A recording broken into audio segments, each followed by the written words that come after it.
Okay, we're going to start with Alan and Phillip. Okay, the theme for this year's video contest is All of Us Belong Right Here. Some time ago, I wrote a poem called All of Us Belong Right Here. And because the sound system was not good, we cannot play it for everybody. I'm going to introduce by reciting my poem, okay? America is great because we're diverse. We hail from all corners of our universe. Some are native, who are born here. The European arrived to breathe the free air. Some were uprooted from Africa, still wanting us to be more fair. Some came here looking for gold, but ended up working on the railroad. Some came as laborers on the farm, others defended our country bearing arms. From every direction, it seems, each one seeking their own dream. Together we built our industries and established great university. We preach and live free enterprises. Our financial system is the finest.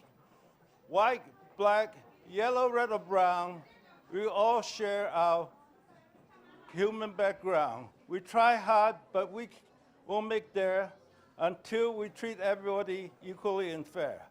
America can lead the world.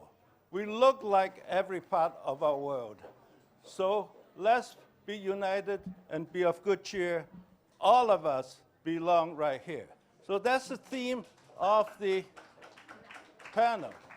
So I'm going to ask Alan to introduce himself and Phillip to introduce themselves, and I'm going to ask them to relate as some of us are born here and some of us are immigrants. But regardless, we all belong here. So I want to ask you to introduce yourself first, and then I'm going to ask you, when do you really feel you belong to this country? And also, when are some locations that you don't feel like you belong here? So I'm going to start with Alan, and then Phillip, and then I'm going to ask Beverly, okay? Alan, would you start? Sure. Knock, knock. Make sure this works. Hello, can you hear me? Hello, I'm Alan Wong. I'm currently the president of the San Francisco Community College Board, and I'm just so happy to be able to join everybody here today. A little bit about myself. I'm born and raised in San Francisco, and my family, my parents both came from Hong Kong as immigrants.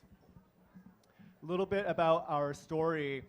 When my parents came to San Francisco, my dad got laid off from his factory job. So he actually ended up going to City College of San Francisco so that he could improve his English. And it was there that he was able to get the training to become a hotel cook and later on work at the Grand Hyatt on Stockton Street in San Francisco.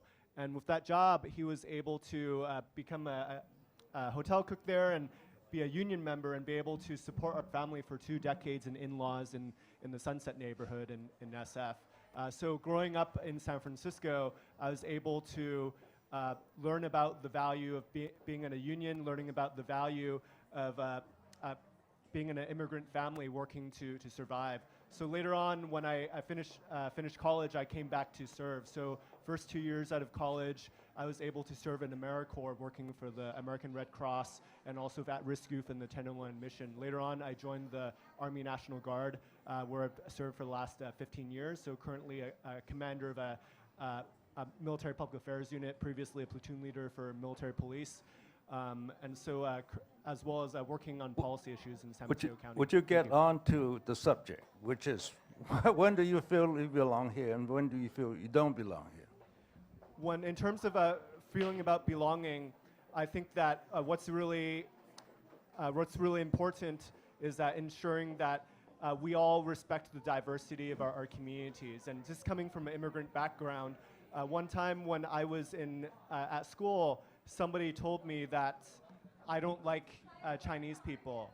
And so that was something that really struck me as a young elementary school student, just seeing that somebody tell me that they don't like Chinese people. And whenever I think of that, it makes me think about the importance of being inclusive and including the diversity of our entire community. Okay. Next, Phillip. Thank you. Excuse me. Thank you, Joel. And really excited to be here with all of our panelists today. Happy New Year. Happy Lunar New Year. Good afternoon to y'all. My name is Phillip Nguyen, and I am the Executive Director for the Vietnamese American Roundtable. We're a 501c3 community-based organization, nonprofit, that works on civic engagement, cultural learning, community building here in San Jose and Silicon Valley. I also teach Asian American Studies at San Francisco State and San Jose State University. And so for me, I think back to the theme, Joel, of feeling of belonging. My parents were displaced from Vietnam. They came here as refugees in the late 80s. I was born in the early to mid 90s. And for me, growing up, I'm a transplant here in the Bay Area, and I came here by way of trying to get a good education to make sense of the sacrifices that my parents had made as refugees, right? And so honestly, for me, growing up, having been born here in the United States, being born and raised in Southern California, oftentimes at home I felt too American or non-Asian or non-Vietnamese. And out in the world, at school, with my peers, I didn't really grow up in a place like San Jose or Silicon Valley with this much diversity, right? Or really people that look like me. I oftentimes felt like an imposter, like an invader, like someone who really didn't belong, right? And so for me, my journey has really been through ethnic studies, through Asian American studies, to become part and to share my world and my experiences with the students who may also be going through the same search for their belonging. Thanks. Okay, next we have Beverly. Would Okay. you introduce yourself and say a little thing? Yes. Hi, everyone. Happy Lunar New Year. My name is Beverly Molina. I'm a firefighter paramedic with the City of Santa Clara Fire Department. I currently do community engagement, and I'm also the Inclusion, Diversity, and Equity Officer for our fire department. So very happy to be here. My father was from Tainan, Taiwan. He was born there, and my mother was from Germany, and they both emigrated to the States and met in Kansas, University of Kansas, in the middle of the country, both teachers, and then my dad got an engineering job here in Silicon Valley, and we were in Silicon Valley ever since. So, I have a biracial upbringing, and I always thought it was so awesome because we would go to Europe sometimes in the summer and see the culture of Europe. My mom's from Germany, that culture. And then we would go to Asia and Taiwan, and there would be the markets, the fish markets and all the food markets and such different culture. And I always felt so grateful that I could see the different cultures just in my life. But growing up here, I did experience some similar things. People made fun of my last name. My maiden name was Chang. It's in grade school, so I did grow up feeling kind of torn between my identities, so very familiar here. Working in the fire department now and being the Inclusion, Diversity, and Equity Officer, it's really important to me to bring communities together. As the fire department, we serve everyone, and so we are trying to hire people who speak more languages, hire people who are culturally competent, who are able to help all different types of communities, because really it is true, we all belong right here, and when we understand each other better, we can help each other be more successful. We all contribute in different ways. So anyway, I'm just so happy to be here. Thank you, Joel. Thank you. Next, Harbir.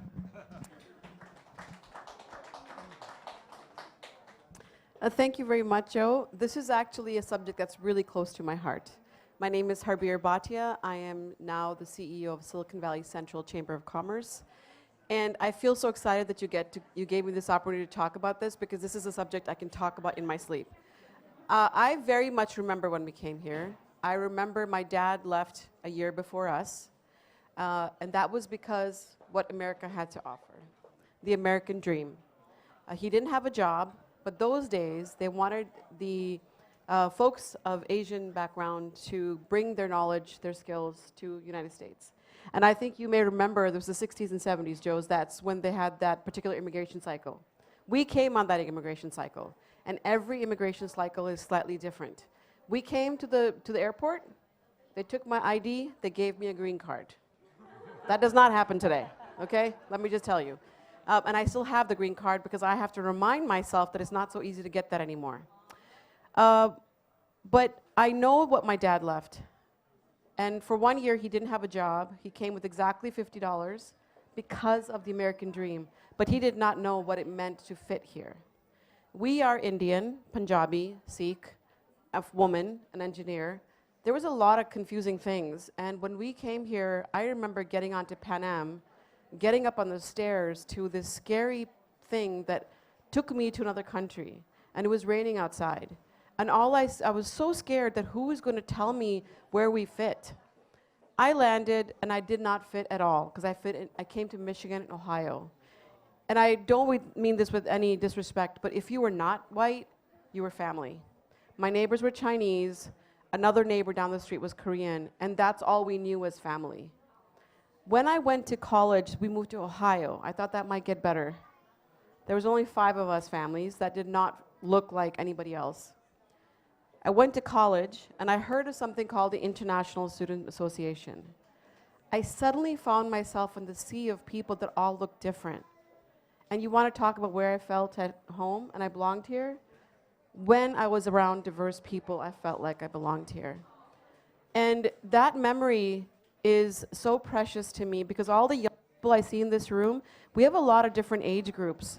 And each of you faced a different type of immigration challenge. But one thing we all felt probably was that we don't know where we fit. And when I came to California, I started shaking everybody's hand. They said, "What are you doing?" I said, "I've never seen this many brown people on the planet," okay?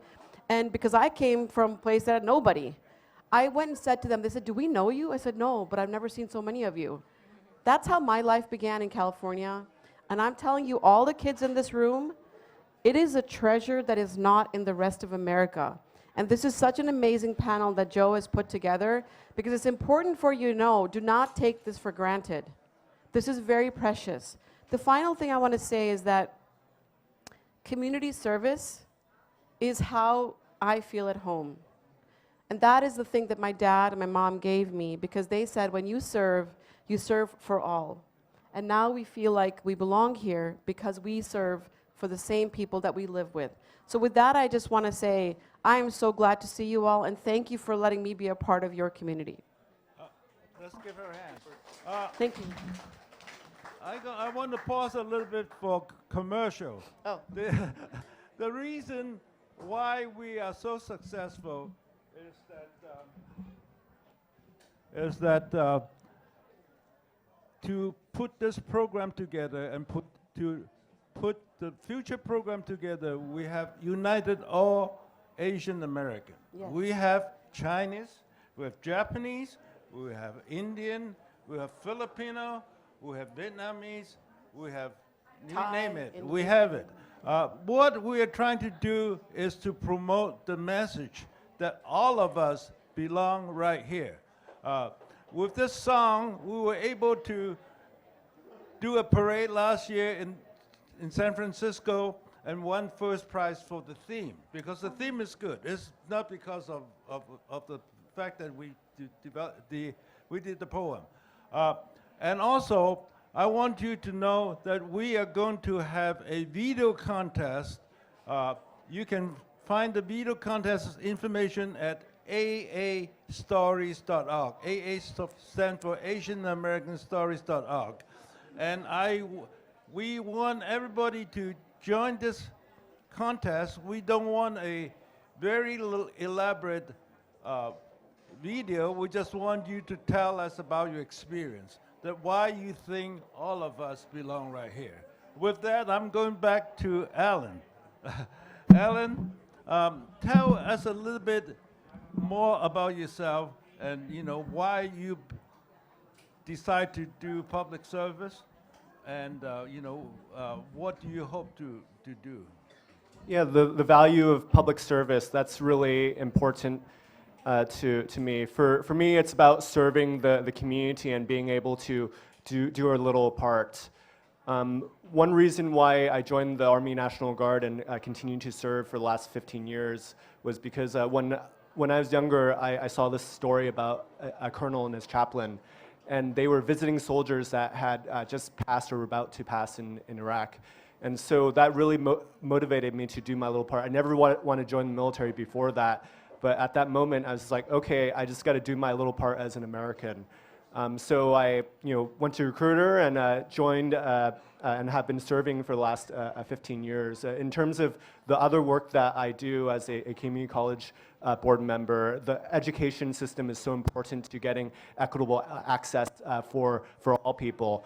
City college or the community colleges in general are a place where people get the second chances in their life. At community college, folks that didn't do so well in high school, they're able to go over there, get good grades and transfer to Berkeley or their choice of school. My parents, they both went to City College to take ESL classes so that they could build their confidence and get a better job. City College and our education system is a place for access to education, and education is a way for people to really succeed when there's no other place. Especially for the Asian community, for centuries, and in China, people have had a merit-based system where they've had examinations. And when Chinese have come to this country, they've brought that culture of them and the importance of being able to succeed in academics. So because that's one pathway to be able to overcome all the other challenges that our parents have faced as they've come here. They tell their kids, be successful in your education so that our sacrifices are worth it, and that you can become our next generation that can become a small business owner, a property owner, and be successful in your career. Phillip, you're next. You were raised and born in LA. Yes. Tell us a little bit about growing up as a minority in LA. You know, your family background and all the school that you've been to. Anything interesting about it? Yeah, thanks, Joel, for that. Ooh, that sounds good. Good afternoon. Yeah, so I was born and raised in this place called Lancaster, California. It's about an hour and a half, north of LA proper. It's this place that was in the boonies, in the desert. Again, my family and I were really the only Vietnamese people or really Asian American people that we knew. And so for me, I spent a lot of time with family. I think another thing about being a child of refugees is not only knowing that my parents came to the United States, as they oftentimes reminded me in their own stories, right, that they had nothing, that they went through political persecution, through war, things like that. So for me, listening to that, but then also knowing that when the mail came in, and I had to be the one to interpret and translate what was going on with the outside world, with the American government, with their social security or social welfare benefits, right? When I remember having to do help my dad with his resume when I was in the 5th grade, which is from my experience, I would recommend that no 5th graders have to go through that type of experience, right? But that sort of dual identity is something that I became much more familiar with. The feeling of knowing that when my mom packed me a lunch that had nước mắm or fish sauce, right? When I would open up that lid, there would be those looks, right? Those sorts of experience kind of framed my own sense of identity. Growing up, I thought about how the stories that my parents told me weren't really ever represented or reflected in the stories that I was reading, right? And so on the video contest and getting people, encouraging youth and students and folks from all generations to share their stories, I really feel that because I didn't have those stories growing up. And so now, as I teach Vietnamese American literature, as I teach these Intro to Asian American Studies classes, to a lot of these students who went through similar experiences as me, right, who grew up in refugee immigrant families, who are trying to figure out what it means to be the 2nd, 3rd, 4th generation, to really just even understand what it means to be not just an Asian person or an Oriental or a Chink or a Gook or a Chino or whatever, all these insert racial slurs here, right? But to really understand that Asian American identity is based off of feeling the sense of connectivity with each other and to know about how diverse and how multiplicitous and how beautiful our culture, heritage, and history could be. That's sort of where I'm at now in terms of my work with students. Thank you. We're back to Beverly. A little disclosure. Both my children marry white people. My grandchild is half Dutch, okay? The interesting thing I want to tell you about is that my daughter, when she went out with a guy, my daughter was born and raised in this country, and my son-in-law, Michael, is Dutch. When they go out, people assume that Michael is American, that my daughter is the immigrant. So there's a little bit of twist there. Beverly, tell us about how you experienced growing up biracial. Okay. Yeah, so it was interesting because, well, we would go, for example, to Lunar New Year festivals. So we would go, you know, for the Chinese festivals, and my dad had his Taiwanese friends, and so that felt like very separate world, but I also felt like I was a part of it. And then, you know, there was regular life. So I also felt like, am I choosing between sides? There was some period, you know, of feeling like that, especially, like I said, in middle school, and people would make fun of my last name, which was Chang. And so I grew up kind of torn, like, do I have to choose? Do I have to choose the side, which is horrible.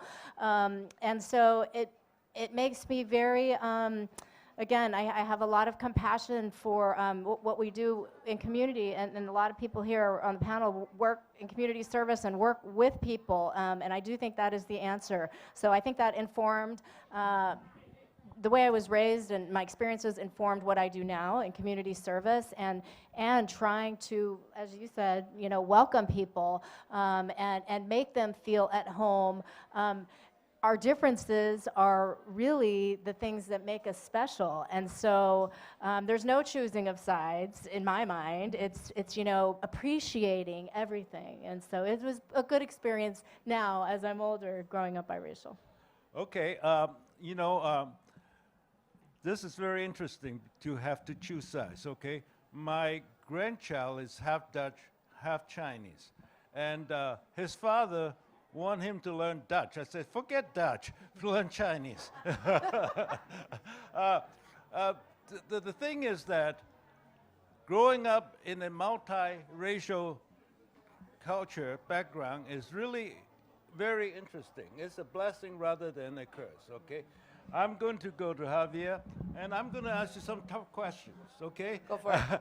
You know that we're all, a lot of us are new immigrants. And we sometimes bring the baggage from our old country to this country, okay? Now, we know that India and China are both rising countries. And there's some conflict between the two countries. How do you feel about that? Well, I thought we were talking about my identity, but okay, let's go to world politics. Okay, that's a very interesting question.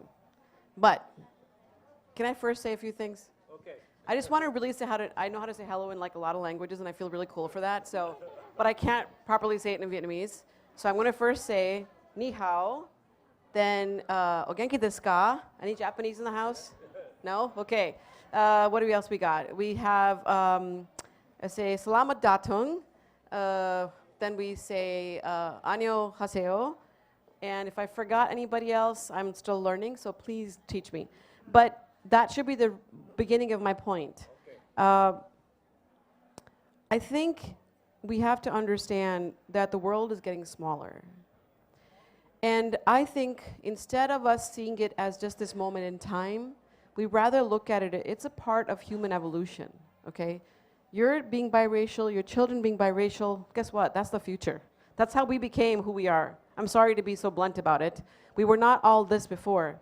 So when I think about what's happening with, for example, between India, between China, look, this is just a part of politics. The truth is that we all cannot survive without each other. Each of us were born in a land with different types of resources, and we get the benefit of those resources. Whether it's America, whether it's China, whether it's India, everybody has different times where they're the top of the game, other times somebody else is the top of the game. But what I will say is that do not let the politics interfere in your relationship building. India is having issues with nationalism, China is having that, other countries around the world is having that. But when we are together and remember the fabric that makes us the same, it is the fact that it is the diversity that unites us. And when we think about economies, we think about the politics, leave all that behind. I already see it. The people are starting to think about, well, you're Chinese and your country's doing this to us, so we're not gonna do shop wop, whatever. But you are an individual person. And so in terms of a difficult question being answered very simply, we cannot let these things interfere in our relationships with one another. We rather have to look beyond that and see the unity in our diversity. Very well said. We want to remind that we are all Americans, okay? We have to That was a not trick forget question. Sorry, we're all Americans. Thank you. I had some other stuff to say, but that's fine. Now I'm going to go around the table again and get everybody to have the final words. What do you want to share or impart your wisdom to this audience? Yeah, I think that as a Asian American, it's really important to feel empowered to share our identity. I think that there's so many folks that come into this country and they feel that they need to give up a part of themselves, whether they're immigrants or whether they're born here. I've met so many young people, especially some folks that maybe they may be the only Asian person where they are. There's a sense that when they're living in this country that they have to assimilate or be white. When some folks, I've heard stories where when they bring their food to school and other people don't know what it is, or they're complaining about the smell. They're like, "Oh, what is that?" And so there's, sometimes there's that moment of shame or feeling different, and I think those are challenges that many Asian Americans have grown up with, and it's really important that we're reaching out to all of our community and letting them know that we're here for you. We're here to support you, and that you can be proud of your identity, and that you're Asian American. Phillip. Thanks, Alan. Just again, thank you to all the panelists. Really glad to be up here with y'all. Final words from me. I didn't really grow up with my parents telling me that they love me, right? That came in the form, right? And I feel like for Asian Americans, at least for my family, like food and story were the languages of love, right? When we were able to like sit together to share a meal with one another, when I would be able to ask them and they would be open enough to share stories about themselves with me, that's when I felt most closest to them. And now still, I try to do my best to remember to call home to my parents and ask them how they're doing. And to also know that once upon a time, maybe in a land far away, right? They also went through maybe not exactly the same thing that I am going through here in the United States, but they also had to deal with all of the conflicts and the tensions and the divisions and war, right? Where they come from. And so I think that for us, our community is coming from a very difficult time. I think when we're able to share space like this, to eat food together, and to have these sorts of conversations, that can only be the start of something beautiful in how we share our love for not only each other, but for ourselves. Thank you. Okay. Beverly? Thank you. Well, I think my closing words are ones of hope. I think we should all be proud of our heritage. Again, I work in the public sector. There are institutions, very old traditional institutions like the fire service, they're realizing we need to go out in our community and reach out and value other communities and hire people who look like our communities. So be proud of your heritage. I remind myself, be proud of my heritage and bring my gifts to especially the Bay Area. We have so much to offer here, and our diversity really is our strength. So that is my hope. Okay, Harbir, I'm a little bit. Oh, not another one. I'm a little bit apologetical for putting you on the hot seat. Oh, no, that's okay. That's my job. I'm supposed to handle it. If I can't, I fake it. It's pretty much my job. So what am I answering this time? No, just give us your Closing words. Okay. this is a very complicated situation, so I'd like to just remind everybody that as you are okay. And I say that because we do bring our culture with us, which does bring a great positive. But sometimes there are negatives that limit us to being our fullest self based on the culture you come from and the time you came from. Take the best of both. And it is not assimilation, as you said. I call it integration, okay? Because it's not the melting pot, it should be a salad bowl. Together, we make this amazing place. But one thing you'll recognize is that some of us feel like we are good looking like our identity, and others say they're not sure. I didn't figure out my identities until like maybe 45, okay? I hit my 50s, I'm like, I think I feel like myself. And I feel so proud of this, but when I was growing, it was a very painful place. And I will sometimes get in tears because I felt like I was lost. And I want you to know it's okay. If you want to change yourself one day to something else the next day and you figure it out the third day, totally okay. That's normal. But one thing I want you to always remember is that our heritage is what makes us some of the best immigrants in the United States. There were the railroads, there were the lumber yards, there were the construction industry, there was the farming industry. All of those have benefited by the Asian community. Asians are very strict on and very committed to hard work. They have a great work ethic. They believe in savings. They believe in family. They believe in respect. These are amazing values that we contribute to the United States. So even if you forget sometimes where I fit, it's all right, because those elements of you are the most important ones. So with that, I'd just like to say that be who you are and do not worry about not being sure of it today, because eventually you will find out. Thank you. Very good. We have another panelist, Sarah Han, a Korean American. Yes. Tell us a little bit about yourself and tell us about how you feel growing up or coming to this country, when you feel really welcome, when you're not. Tell a little bit about your experience. You will have the last word. I am Sarah. Nice to meet you all. I actually came to the United States by marrying my husband, who is a U.S. citizen. And my presence in the United States is not long, but I strongly believe this is where I belong, and then where my loved ones all live in here. So I would like to claim that America is my homeland now. And being diverse in this community, I think that is one of the benefits that I can enjoy in the U.S. And respect people as they are, and then having empathy toward each other. Being diverse, that is really fun, as opposed to Korea, one major ethnic group. Korea is becoming more and more diverse, so I think I'm enjoying more of the diversity back in Korea too. But America is the mainland where all these diversity can be enjoyed all together. So I love America.